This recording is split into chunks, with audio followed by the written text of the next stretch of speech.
So welcome, John. How you doing? Doing great, man. It's been kind of a struggle in quarantine though with three kids.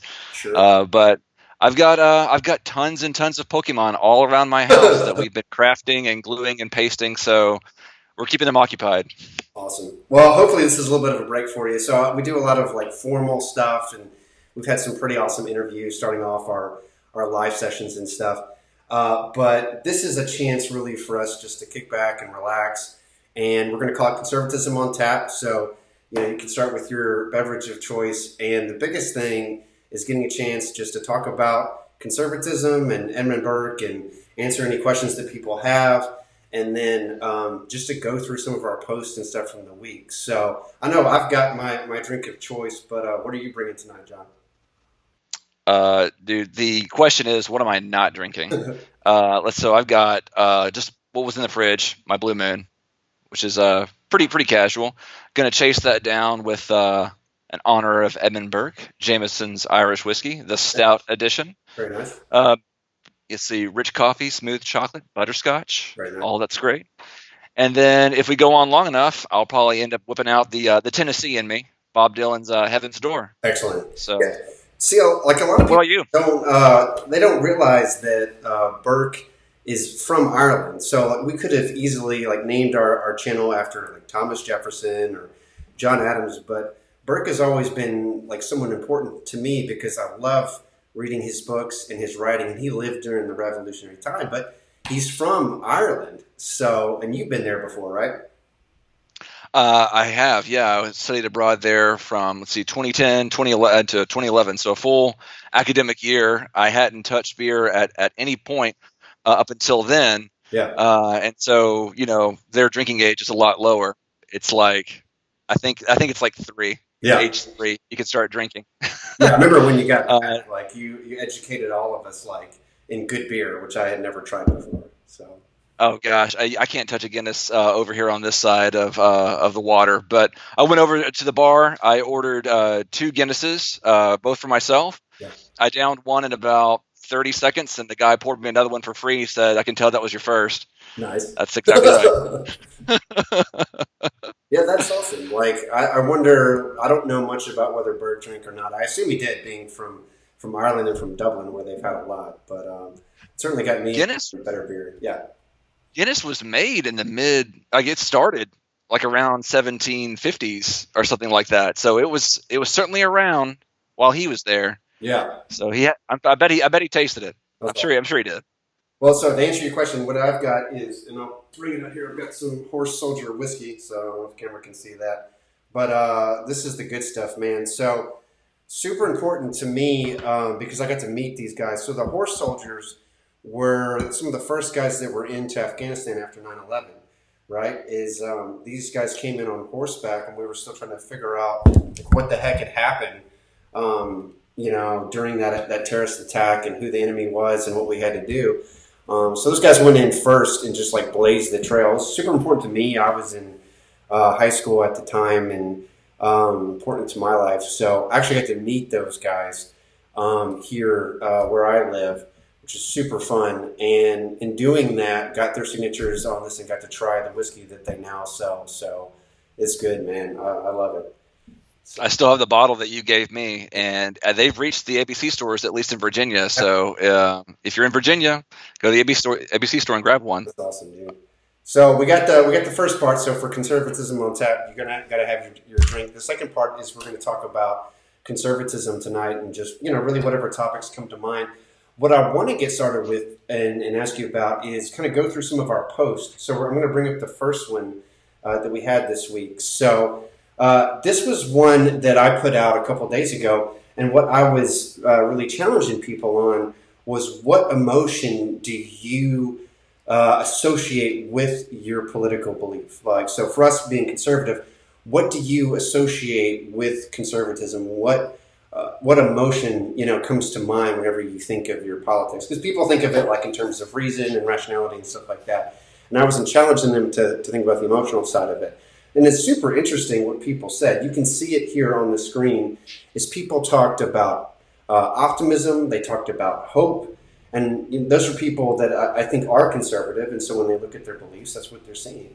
But then you see that we have liberals on our channel, and they thought of it in terms of fear. The first word that comes to mind for conservatism for them is fear. So I thought it was interesting seeing that kind of distinction between the people who hold the belief and the people who don't see it from the outside. So what were your thoughts on that? Gosh, I was actually thinking about which one I would pick for myself as a conservative. And the one I think the emotion that I see here that I like a lot is the guy that's kind of like this. Yeah, He's yeah, just kind of, I guess you could say, relaxed. And I'm not trying to associate that with no responsibility or no care in the world, but just a sense of security and rest to know that no matter what's going on in the world, no matter what's happening, like you yeah, can still see a lot of the good that I think conservative values are boosting. yeah. I tell my daughter, every day, like when she asked me about the virus, she's 5 years old. She knows the virus is it's going on too long. She wants to run and play, and I don't want to instill fear in her. Yeah. Um, and so I honestly pull from Mr. Rogers. I say, listen, whenever there's bad things happening, whenever you're tempted to be fearful, there's always helpers. There are helpers all around. Look for those people, and she'll hear the sirens, or she'll see a police officer or an ambulance go by, or even heck a tow truck that's helping out somebody, and she's like, "Is that a helper, Dad?" I'm like, Mm, that's a help. So it's more or less a time to see people help one another and care for their fellow man. mm. So I think I picked that one as the conservative ideal, just a sense of everything will be okay.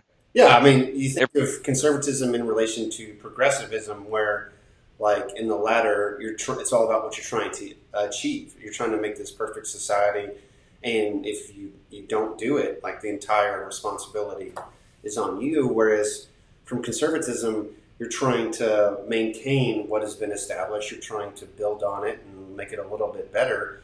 But you have all of history to draw from, and instead of casting that aside for perfection, you are trying to, like I said, build. You're trying to improve it, which is a much more reasonable task, for isolated people, who have, like, I mean, as human beings, we only have a short lifespan in the grand history of things. So perfection eludes us, but improvement is certainly possible. Makes it a lot easier to live. And I think what you're talking about rings true with me as well with that relaxation kind of comment is that sense of grand history, the sense of the big picture. Yeah. I think you're right with progressives. They definitely want to see results in the short term. And I think they believe it's for good reasons. But I think with conservatism, there is this sense of looking about what's gone on in the past, many, many years in the past, and knowing that who we are and what we're doing is going to be a history in its own book further, ahead of the road, and acting on that. How do Yeah. we act today, knowing that people are going to be writing history about this? Yeah. So Yeah, yeah. I mean, so one of the quotes that Burke had was he talked about society is a partnership between those who are dead, those who are living, and those who are yet to be born. Instead of society just being our generation, it's this bigger scope. And so you think of the people who did all this work to create everything we have, computers and lights and excellent whiskey. Right? Like you have that inheritance, and you owe it to them to be able to take care of the good things that have been given and sort through that versus the bad. And then you look at your current life. What am I doing with my life that is of significance? And then the future is you think about your kids and their kids and what am I going to leave behind? And so society isn't just about what I do today. It's about all of those aspects of the timeline and how we are paying homage to all of them, in what we do, or we're refuting it, in which case it's often to our detriment, right? mm. There was a guy that I had met while working in the library. He was a much older guy, retired, Yeah, was a CASA in Chesterfield, and he had said, for him there was three stages of his life. He spent the first part of his life, you know, like he learned. He basically said, "This is how I learned to learn at the very beginning of my life, yeah, and then I learned how to earn, and then I learned how to serve." And I like that. I mean, I think that it's something that's pretty telling where he clearly has the stages of his life, have plotted them out, and he's ended on this. I need to give back. I need to give it all back from everything that I've ever learned, everything that I've ever earned. I think that's certainly something that we could, segue into our COVID-19 talk here with. Yeah. If we, when we get out of quarantine, how are people going to give? How are people going to give back, Yeah. towards each other, as opposed to what can they just take? Yeah, I just brought up one of the graphs. So talking about COVID-19. Obviously, everybody's like living through that. So I'm curious to get your thoughts. We haven't really talked about it much on the page, but I did put out one post this week, and it's got like the Venn diagram thing. So it's people taking COVID-19 seriously, and that's one bubble. And then there's another one that says people worried about expansion of the government and authoritarian policies. That's another bubble. And then three is people very concerned about impending economic devastation. That's a third bubble. And then there's like within it, there's like a sweet spot of you can actually like be all three. They don't have to be mutually exclusive, right? So Mm, mm. yeah, it seems like a lot of people like that post. What are your thoughts on where would is that where you put yourself? And if so, why? That's a good question. I think that the best I could do is just talk from my personal experience. I mean, we as a family have personally experienced this sense of, the economic downturn. My wife was just recently, learning that she could very easily be laid off. Yeah, And out of about 48 hourly workers, yeah, 42 of them were let go, and only 6 of them remained, and she was one of the 6. So, we can definitely see that we are fortunate and blessed in that. But at the same time, we were right on the cusp and having to have those serious conversations of how are we going to make it through with just one paycheck in the house. yeah. No, So, I totally get it. on that, I definitely feel it. When it comes to taking COVID-19 seriously, my child is a type 1 diabetic, and I hear that diabetes is something that is a complication that can make COVID-19 pretty fatal. Yeah, So I feel that as well, and so I think where I take most offense is when I see these posts that are equating COVID-19 as not being too serious. It only kills very few people. We'll see more people die from car accidents and suicides. So COVID-19 shouldn't be anything to be worried about. It's a scam. And I'm thinking, listen, I mean, at Virginia, it's wrecking our nursing homes like dominoes. They're all falling out, and it's a serious illness. And those people should not be just thrown on the wayside as being a statistic. Um, but that's what I see a lot. well, it's just like for a lot of people, it's confusing because so much of the data and the statistics and like the pictures that come out, a lot of that is like overdone or it's inaccurate. There's like Chinese influence, so you know that it's been swayed as propaganda. I mean, that's what communists do.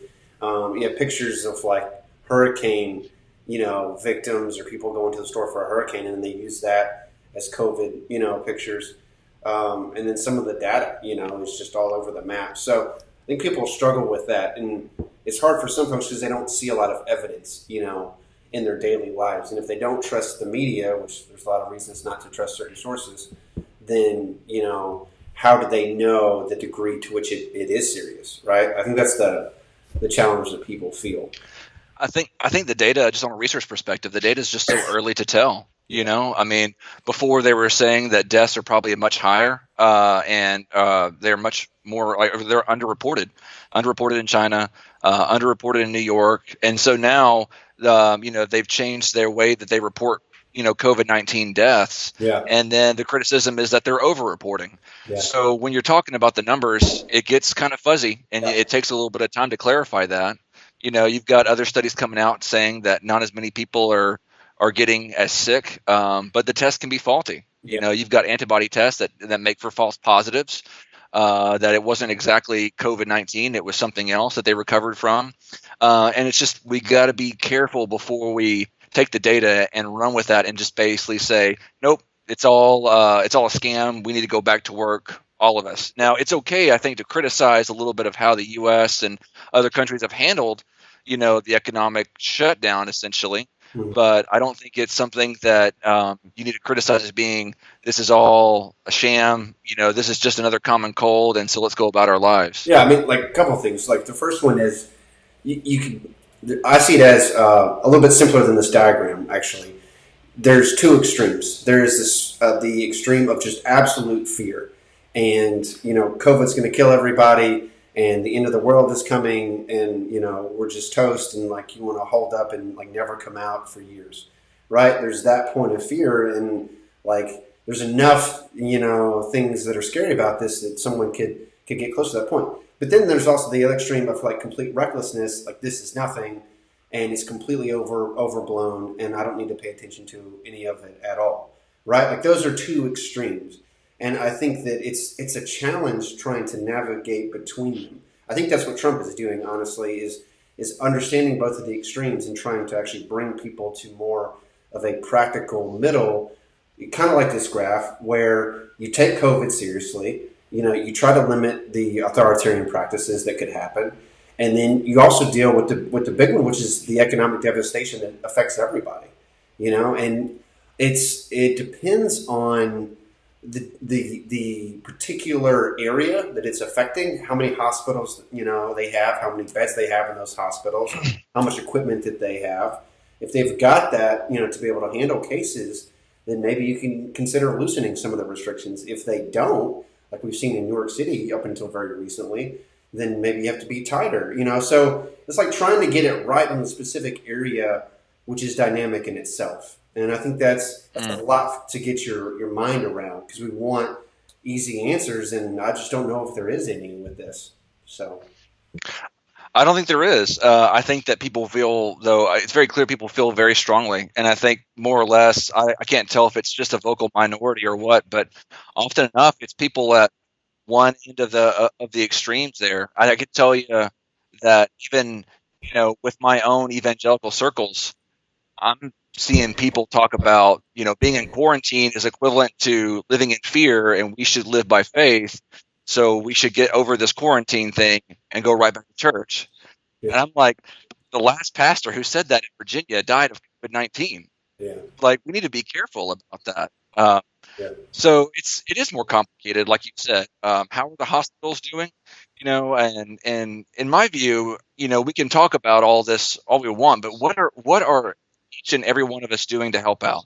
You yeah, got people sewing masks and sending that to the hospitals, making sure that they're under regulation. You got other people doing grocery shopping for other folks and their neighbors. You got people giving blood at a yeah, time when things are short. yeah, man. How are we helping? How are we helping other people? How are we the helpers? Yeah. Yeah, I think the fear for a lot of people comes back to rights, like human rights and the Constitution, and are our rights Yep. being violated in this, right? Because you look through the Constitution and you have like what appear to be these absolute rights, like the right to assembly, right? The right to say what you want, the right to do, to enjoy your freedom as an American. And then how quickly did that change? People didn't even know what COVID-19 was last year. You even had like medical professionals in January saying, "Oh, this is nothing." And then we go from February, the first like reports start coming out, and then by March, things are shutting down, and whether you like it or not. And so, I mean, Americans, like you can go back to Alexis de Tocqueville, right? So, a philosopher very similar to Burke, I would say, in a lot of ways, who saw a very independent spirit in Americans, and the thirst for liberty that we have, and people that aren't affected by COVID and yet are having to shut down entirely or lose their job or all this stuff. And there's this thought of why, if our area isn't affected yet, why are we losing access to that? One of the biggest ones is like the beach, right? In Florida, there were doctors saying if people can keep their distance at the beach, then it can stay open. But if they can't, then we've got to shut it down. And then you had a bunch of like reports coming out of spring breakers and stuff, coming down and like partying and I don't care about COVID and I'll be fine.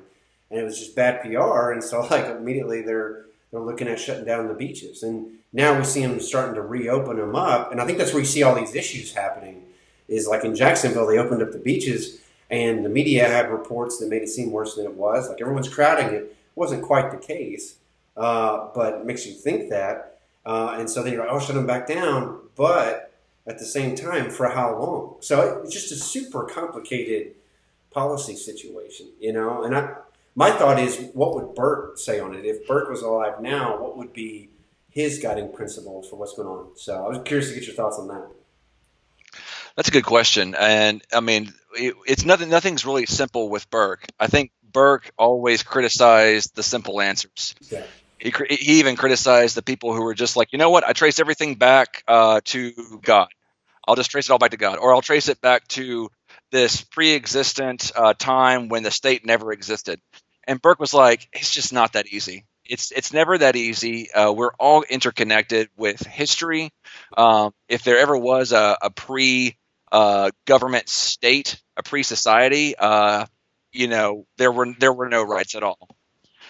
So I think insofar as people try to claim these rights, just because they lost them a little while ago and their comforts have shifted, and they feel like they just want to get back to their comfortable life, um, I reject that. I think that it's very clear that this is a temporary quarantine.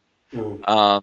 When you expand the conversation on a global scale, it's going to get tricky because there's certainly some totalitarian governments that are having a heyday with all of this. But when you're talking about the U.S., I think that it's important to emphasize that it's a temporary time. Um, and but insofar as you feel like your rights are being so afflicted that you cannot serve your fellow men, that you cannot serve the people that are around you, that's when it's going to be something that I think Burke can easily say, "Whoa, wait a minute. We need to make sure that we're still looking after each other." Yeah. Now, if you can't just go on a beach, listen, like it is for the public safety. I mean, you have a right to your health. People have a right to their health, and that's why we're trying to do the social distancing thing. That's why we're trying to make as many masks as possible, and encourage you to wash your hands and to treat this and to fight this virus efficiently. I think we could do a better job of fighting it fairly, Mm-hmm. and I know that the government will do as much as it can to make sure that censorship is not happening as much, um, that people are not being marginalized. But I can tell you, like, people's right to education is being affected. Absolutely. It is being Yeah. affected for better for worse. I mean, I work over at VCU, and there are thousands out of 30,000 students. There are thousands of students who have not logged into Blackboard at all since this whole thing started. They have just gone AWOL, and for all we know, they don't have internet at all. Yeah. So, in that regard, you've got to be somewhat critical that not that of the government itself, but we should have responded better. Maybe we should have learned our lessons from SARS. I think Burke might have said something along the lines of, "Has this happened before?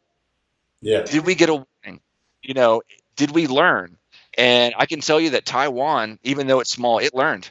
Taiwan learned from SARS, Yeah. and they established institutions that are trustworthy and true to be able to handle the virus pretty well up to this point. Um, we did not. We did not do that. And are we going to do that going forward? The question still remains, but it definitely needs to be asked and Yeah. continually asked, brought up. Yeah, a couple things. So I think when you talk about rights, it gets really confusing because it's right to what, it's a right to what, and for a lot of people, I think it is about a right to work. Is that they want to get out and they want to be able to do their job and to be able to make money to take care of their families and all that, and like that's where the big argument comes from. If someone is like healthy and they are low risk, they're young, they want to get out and they want to do their job. Like that matters. Like that's fits into this bubble that I've got up here. It's the person who just wants to go party that like ruins it for everybody. Like the person who just wants to, like, I don't care. I'm gonna spread that. We had a person who was just like coughing on fruit, at a grocery store to try to make a point. And like that doesn't help the conversation at all. It does go back to Burke, because one of the big things that Burke talked about was how liberty and virtue go together, right? Is like if you have freedom and then you abuse it, then your freedom is gone. If you use your freedom to commit a crime, then you'll find out very quickly that it evaporates because you get, handcuffs put on you, right? You ended up in jail. The worst thing that you do, hurting someone else, ostensibly, the more time you're going to spend. But if you use your freedom for good, like what you're talking about, like making responsible choices and helping, then your freedom can actually increase in terms of you get more and more ability to do great things and you have a family or you help other people live, and then they experience life longer or get to enjoy their freedom, and freedom actually increases amongst different people as you do good things. And so he had this notion that freedom and virtue go hand in hand. And you look at America, where we have very virtuous people. That's how Burke saw it. And so he's like, of course, they should be allowed freedom. And then you look at, like, during the French Revolution, where people were chopping off, kings' heads and everything else, and like violent in the streets, and the reign of terror and all this. And he's like, absolutely not. And I think that's like the guiding principle that's super helpful for us going forward. Is you look at what is the state doing, and if there's a group of people who are making responsible decisions, then of course open up the beaches, right? Like, they're maintaining their distance, like, with very few exceptions, and they're not spreading the disease. Like, that's awesome. But then if you have people who abuse it, and they're like I said, coughing on fruit or whatever, or like giving the middle finger to the entire process, then maybe it's not something that they're ready for yet. So it's all about taking it seriously. But ultimately, I think the struggle is there's a huge skepticism and a lack of faith in government. And I wonder how American that truly is, and if you think that's justified at all. That's a good question too. And I mean, if I want to come in from a Burke perspective, it should not be us against the government. It should not be us against the society. I mean, I think that when people are wanting the right to work, when they're wanting the right to be educated, and engage in those kind of things, I think that is productive. I think that is good. But I think that you're only going to be doing that in a society. You're only going to be doing that in an established government that can make that work for you. If we are not looking after each other's health, then you aren't going to be able to have those kind of rights to emphasize. And if you believe that your rights come outside of the institutions, Burke would just say flat out that you're wrong. If you think that you had these rights, regardless of whatever constitution was written, you would be wrong. Yeah. The rights that you have enjoyed are enjoyed strictly because people who have gone on long before you, your great great great grandfather, your great great great great grandfather, your great grandfather, like, they all fought for this, Yep. and they are the ones that maintain it, and you are the ones to hopefully maintain it for the next generation that comes forward. Yeah. So the only way you do that is a society, and I think that it's kind of it's controversial to say that it's society, it's religion, it's government that is meant to help polish you. Yeah. It's meant to help polish the person into being who they're meant to be. You are not the ultimate moral person apart from society. Yeah. It's society that brings you in. So the more that you want to fight for your rights to be part of a society, that's good. But the tricky part is, to what degree is you wanting to reintegrate back into the society that you've known and loved for so long? How is that affecting the health of other people? Yeah. I mean, even in quarantine, our nursing homes have taken a massive, massive hit. Yeah. How is that going to look when we try and go back out? Are we going to do a better job than what we've done in quarantine when we're back out in the open? That remains to be seen, but it remains to be taken seriously. And if it's not taken seriously, that is going to be, like you said, the main issue. It's not just as simple as coughing on fruit. We obviously know those people are those people need to go down. It's as simple as people, even nowadays, not wearing masks, not washing your hands, not doing, not abiding by the regulations that I think have already been established. So, like you said, it's tricky, but I think government is going to help us out here. While at the same time, we do need to challenge it. We do need to challenge that if we can go back to work in a more reasonable way. I don't know if that means making sure that the lower risk folks go out there first, but it looks like this virus is going to be with us for at least the next year. Yeah, there's a lot there that you said. I mean, one of the biggest differences, I think, between Burke and like Thomas Jefferson would be his notion that the value and the identity we get from God. But when it comes to rights, it's more complicated, especially as we enter into society. As the way he would look at human rights is they get refracted and changed based upon the situation and what's going on. And I think for a lot of Americans, rights are absolute, and they get that from Thomas Jefferson and a couple of the other founders. But then in the real world situation, it doesn't actually work out that way, right? Because people don't always make the right decision with what they have. So I think that's a huge difference we can explore certainly in the future. And then, Absolutely. yeah, in terms of government doing what's right, I think a lot of that depends upon us. Like, we have to make the right decisions through this. We have to hold government accountable and ensure that it's responding. And I actually do appreciate some of the skepticism of the reporting, but it can't just be, well, I'm skeptical of everything that I read. It should be, let me see where they got their information from, and if it's valid, I support it, and if it's made up, then I'm going to call them on it. And I think that there is. I saw like a meme today, and it was some guy he was talking about how he went to college, he got his PhD, he became an expert in his field, he released a study, he got it peer reviewed, and then he published it, and then it made it to the internet where some guy said it's BS, right? And that's the end of it, you know. And if someone's actually done all of that work to become an expert, then yeah, let's listen to them.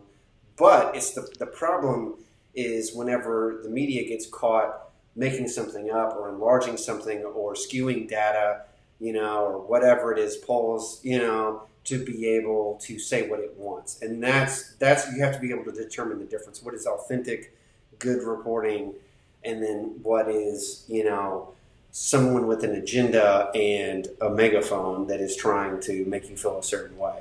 That's a tough one, man. Well, especially when the research is so sparse and Yeah, still that we're waiting on data, and that's why you have to have a little bit of patience, but also a little bit of humility that maybe what you're reading isn't the full results.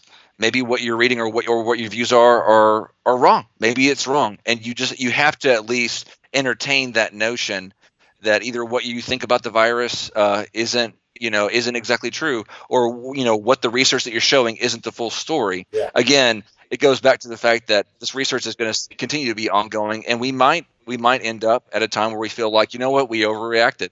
yeah, We really did. Or we might come back at a time and say, this actually saved lives. And if there's a chance that this can save lives, I do think that at least for the time it's worth it until we can figure out how to make sure that our hospitals aren't overrun with all this, and that we don't end up like Italy, or the nation doesn't completely end up like New York does. I don't think that will be the case. But it's certainly going to be a challenge to be well informed, right. and you've got to at least entertain the notion that I don't have the full story. Yeah, I need to know more. I get it. All right. Well, hey, thanks, Jonathan. So I'm gonna go ahead and wrap up this session. So I love doing this, just like a much more chill session, but still some deep stuff. So thanks for coming on. We'll try to do this as often as we can. So thanks for people that tuned in, and we will catch you next time. Take care. All right.